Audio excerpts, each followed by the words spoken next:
Welcome. In this video, you're going to learn how to set your Dropbox camera uploads notifications to alert on your phone. If you've been missing upload notifications or simply want to make sure you never overlook a new photo backup, this quick update will help you fix that. Let's get started. First, unlock your phone and open the Settings app. This is where all your notification preferences are managed. Once you're in, scroll through your list of apps until you see Apps or App Management and then tap it. Next, look for Dropbox in your app list. You can scroll or use the search bar at the top to find it quickly. Once you've located Dropbox, tap on it to open its settings page. Now, tap on Notifications. This section controls how and when Dropbox sends alerts to your phone.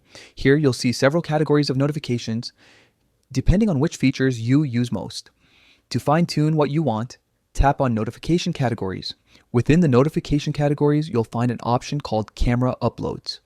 This is the setting that controls alerts related to your photo and video backups from your camera roll. Tap Camera Uploads to open its options. Finally, choose Alert. This ensures that every time your photos or videos are automatically uploaded to Dropbox, you'll receive a noticeable alert rather than a silent notification. This change makes it easier to confirm that your latest photos are safely backed up without needing to open the app. And that's it. You've successfully set your Dropbox camera uploads notifications to alert. From now on, whenever a new photo or video is automatically saved to Dropbox, your phone will let you know right away. If you found this guide helpful, don't forget to check out more step-by-step tutorials just like this one. Thanks for watching.